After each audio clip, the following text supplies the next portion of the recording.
अस्सलामुअलैकुम व्यूवर्स, कैसे हैं आप सब। उम्मीद है आप सब खैरियत से होंगे। आज मैं आपके लिए लेके आई हूँ चिकन शॉर्मा बनाने की बहुत ही आसान और बहुत ही मज़ेदार रेसिपी। इस वीडियो में मैं आपके साथ घर पे बाज़ार जैसा स्पाइसी चिकन शॉर्मा बनाने की मुकम्मल रेसिपी शेयर करूँगी और इसके साथ साथ इसमें शामिल किया जाने वाला सिरके वाला अचार और इसमें जो सॉसेज इस्तेमाल किए जाते हैं उनकी भी कंप्लीट रेसिपी आपके साथ शेयर करूँगी। और मेरी ये रेसिपी देखने के बाद इंशाल्लाह आप कभी भी बाज़ार से शौरमा नहीं लेके आएंगे, क्योंकि बाज़ार से मिलने वाला शौरमा काफ़ी ज़्यादा महंगा भी होता है और उसमें सफाई का भी ख़ास ख्याल नहीं रखा जाता है। तो चलिए स्टार्ट करते हैं अपनी रेसिपी। शौरमा बनाने के लिए सबसे पहले हम चिकन को मैरिनेट कर लेते हैं। तो यहाँ पे मैंने आधा किलो बोनलेस चिकन लिया है और चिकन को अच्छी तरीके से धोने और खुश्क करने के बाद मैंने क्यूब्स की शक्ल में काट लिया है। तो देखिए व्यूवर्स, क्यूब्स को ना तो मैंने बहुत ज़्यादा बड़ा रखा है और ना ही बहुत ज़्यादा छोटा रखा है, बल्कि इनको मीडियम साइज़ में काट लिया है। अब मैं इसमें कुछ मसाले शामिल करती हूँ। तो सबसे पहले मैं इसमें आधा कप दही का शामिल कर दूँगी। इसके बाद यहाँ पे मैंने नेशनल चिकन टिक्का मसाला लिया है और 3 खाने के चम्मच भर के मैं इसमें नेशनल चिकन टिक्का मसाला भी शामिल कर दूँगी। शॉर्मे को ज़्यादा स्पाइसी बनाने के लिए मैं इसमें आधा चाय का चम्मच कुटी हुई लाल मिर्च भी शामिल कर देती हूँ और इसके बाद मैं इसमें 1 खाने का चम्मच भर के ताज़ा कुटा हुआ लहसुन अदरक भी शामिल कर देती हूँ।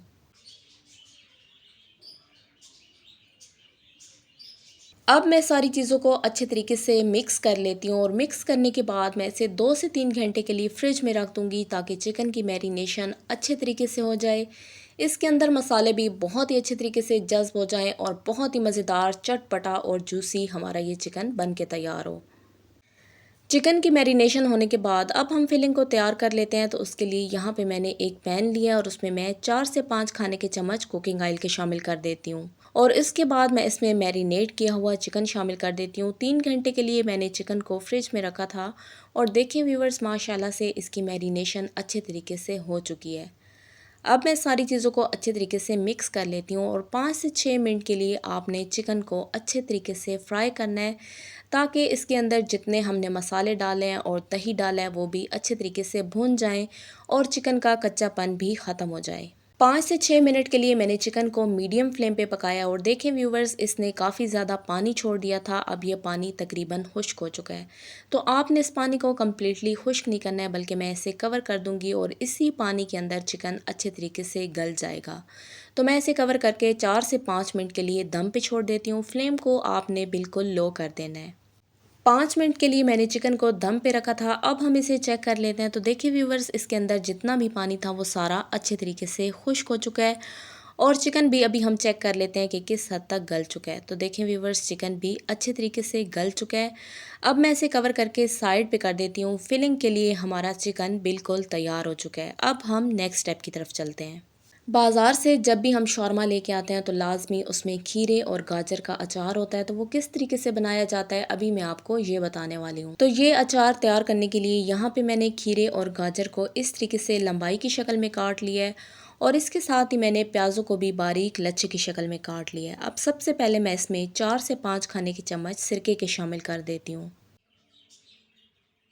और आधा चाय का चम्मच मैं इसमें नमक का भी शामिल कर देती हूँ और नमक शामिल करने के बाद आपने सारी चीज़ों को अच्छे तरीके से मिक्स कर लेना है और आधे घंटे के लिए आपने इस अचार को कवर करके छोड़ देना है और ये बहुत ही मज़ेदार सिरके वाला आपका अचार तैयार हो जाएगा।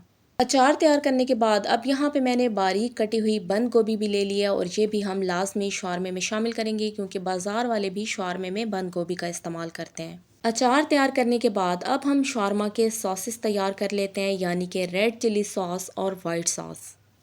चिली सॉस तैयार करने के लिए मैंने 1 खाने का चम्मच कुटी लाल मिर्च ले लिया है और उसमें मैं 4 से 5 खाने के चम्मच सिरके के शामिल कर देती हूँ और इसके बाद मैं इसमें आधा चाय का चम्मच नमक का भी शामिल कर देती हूँ। इसके बाद मैं इसमें 4 से 5 खाने के चम्मच जैतून का तेल शामिल कर देती हूँ, जिसे कि ऑलिव ऑयल भी कहा जाता है। तो लाजमी आपने इसमें ऑलिव ऑयल का इस्तेमाल करना है, लेकिन अगर आपके पास ऑलिव ऑयल नहीं है तो फिर आप इसमें कुकिंग ऑयल का इस्तेमाल कर लें। अब हम सारी चीज़ों को अच्छे तरीके से मिक्स कर लेते हैं और मिक्स करने के बाद हम इसको मिक्सी जार में डाल के अच्छे तरीके से ब्लेंड कर लेते हैं। तो देखिए व्यूवर्स, इस तरीके से आपने इसको अच्छे से ब्लेंड कर लेना है और ब्लेंड करने के बाद अभी मैं आपको दिखाती हूँ कि माशाल्लाह से बहुत ही अच्छा और मज़ेदार हमारा ये चिल्ली पेस्ट बन के तैयार होगा। तो देखिए व्यूवर्स, माशाल्लाह से बहुत ही मज़ेदार हमारा ये चिल्ली पेस्ट बन के तैयार हो चुका है। अब हम आते हैं वाइट सॉस की तरफ। तो चलिए स्टार्ट करते हैं वाइट सॉस बनाना।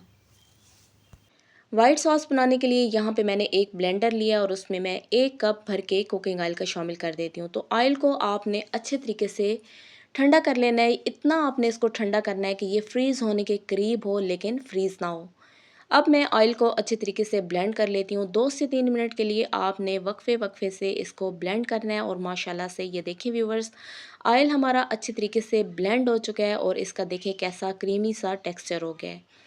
अब मैं इसमें आधा कप दूध का शामिल कर देती हूँ। तो जितना आपने ऑयल डाला है उससे आधी मिकदार में आपने इसमें दूध शामिल करना है। अब दूध शामिल करने के बाद मैं दूध को भी अच्छे तरीके से ब्लेंड कर लेती हूँ और आपको दिखाती हूँ कि माशाल्लाह से कितनी ज़बरदस्त हमारी ये मायनीज़ यानी कि जिसे हम वाइट सॉस भी कहते हैं बन के तैयार हो जाएगी।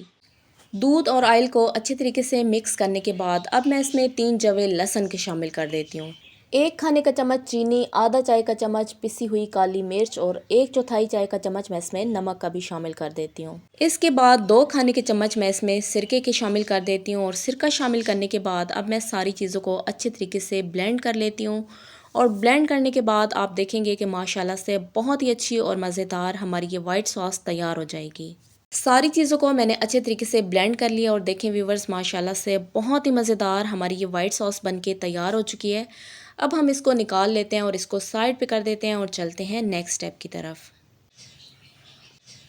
अब हम शौरमा बनाने के लिए पीटा ब्रेड तैयार कर लेते हैं। तो मैंने बेकरी से पीटा ब्रेड ले लिया है। ये आप किसी भी बेकरी से ले सकते हैं, ये आसानी से मार्केट में अवेलेबल होती है। तो अब यहाँ पे मैंने एक पैन लिया और उसमें मैंने 2 से 3 खाने के चम्मच कुकिंग ऑयल के डाल दिए और इसके साथ साथ मैंने इसमें पीटा ब्रेड भी शामिल कर दिया है। तो अब आपने पीटा ब्रेड को एक साइड से भी 2 से 3 मिनट के लिए फ्राई करना है और इसको साथ साथ आपने घुमाते भी जाना है ताकि सारी साइडों पे बहुत ही अच्छा सा गोल्डन कलर आ जाए। और उसके बाद आपने इसको पलट के दूसरी साइड पे कर देना है ताकि दूसरी साइड पे भी इस पे हल्का हल्का सा बहुत ही प्यारा सा गोल्डन कलर आ जाए। तो देखिए व्यूवर्स, माशाल्लाह से पीटा ब्रेड भी हमारी तैयार हो चुकी है। इसी तरीके से आपने इसको सेंक लेना है। इससे ये फ़ायदा होता है कि ये थोड़ी नरम हो जाती है और फिर टूटती नहीं है। तो ये आपने इस तरीके से इसको कलर दे लेना है। इसी तरीके से मैं बाकी की सारी ब्रेड्स को भी सेंक के तैयार कर लेती हूँ और उसके बाद हम नेक्स्ट स्टेप की तरफ चलते हैं। अब मैं आती हूँ अपने फाइनल और लास्ट स्टेप की तरफ। तो उसके लिए यहाँ पे मैंने एक बटर पेपर लिया और इसके ऊपर मैं पीटा ब्रेड रख दूँगी। अब मैं इसके ऊपर थोड़ा सा चिल्ली पेस्ट लगा देती हूँ। तो आपको जितना भी स्पाइसी शौरमा पसंद हो आप इसी हिसाब से इसके ऊपर चिल्ली पेस्ट लगा दें। वैसे ये काफ़ी तीखा होता है तो आप इसको थोड़ा कम ही इस्तेमाल करें, लेकिन फिर भी अगर आप बहुत ज़्यादा स्पाइसी शौरमा खाना चाहते हैं तो फिर आप इसका इस्तेमाल थोड़ा ज़्यादा कर लें। चिल्ली पेस्ट लगाने के बाद अब मैं इसके ऊपर मायनीज़ लगा दूंगी और मायनीज़ लगाने के बाद मैं इसके ऊपर सलाद पत्ता रख दूंगी। सलाद पत्ता टोटली ऑप्शनल है, अगर आपके पास हो तो आप इसको इस्तेमाल कर लें और अगर आपके पास अवेलेबल ना हो तो आप इस स्टेप को स्किप कर दें। इसके बाद मैं इसके ऊपर बारीक कटी हुई बंद गोभी डाल देती हूँ। इसके बाद मैं इसके ऊपर सिरके वाला अचार भी डाल देती हूँ। तो आपको जितना भी पसंद हो, जो भी चीज़ आपको पसंद हो, अगर आपने इसमें गाजर डालनी है, हरी मिर्च डालनी है या फिर खीरा डालना है तो आप अपनी पसंद के मुताबिक वही चीज़ इसमें इस्तेमाल कर लें। तो ये थोड़ा सा अचार मैं इसके ऊपर डाल देती हूँ और इसके बाद मैं इसके ऊपर जो हमने चिकन की फिलिंग तैयार करके रखी हुई थी वो भी इसके ऊपर डाल दूँगी। तो देखिए व्यूवर्स, माशाल्लाह से बहुत ही ज़बरदस्त हमारा ये शौरमा तैयार हो रहा है। और इसके बाद मैं इसके ऊपर थोड़ी सी मायनीज़ और डाल देती हूँ क्योंकि मुझे मायनीज़ बहुत ज़्यादा पसंद है। अगर आपको ज़्यादा पसंद नहीं है तो फिर आप इसको स्किप कर दें। और शौरमे को मज़ीद स्पाइसी बनाने के लिए मैं इसके ऊपर थोड़ा सा चिल्ली पेस्ट और शामिल कर देती हूँ। और देखिए व्यूवर्स, माशाल्लाह से बहुत ही ज़बरदस्त हमारा ये शौरमा बन के तैयार होगा।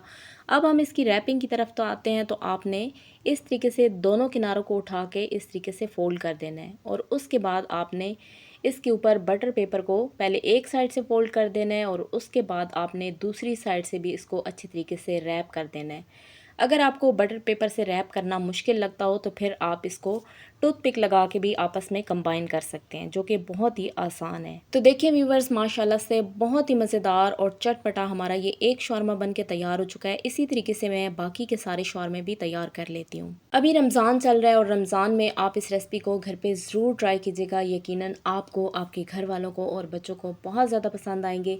और एक दफ़ा अगर आपने मेरी रेसिपी को फॉलो करके घर पे शौरमे बना लिए तो इंशाल्लाह आप कभी बाज़ार से दोबारा शौरमा नहीं लेके आएंगे, क्योंकि ये इतने मज़े के होते हैं कि आप बाज़ार वाले टेस्ट को भूल जाएंगे। अगर आपको मेरी ये शॉर्मे की रेसिपी अच्छी लगी हो तो वीडियो को लाइक और शेयर ज़रूर करें। मेरे चैनल पे नए हैं तो चैनल को सब्सक्राइब करना मत भूलिएगा। आपकी सपोर्ट मेरे लिए बहुत कीमती है। दुआओं में याद रखिएगा। मिलते हैं एक नई रेसिपी के साथ। तब तक के लिए शुक्रिया। अल्लाह हाफिज़।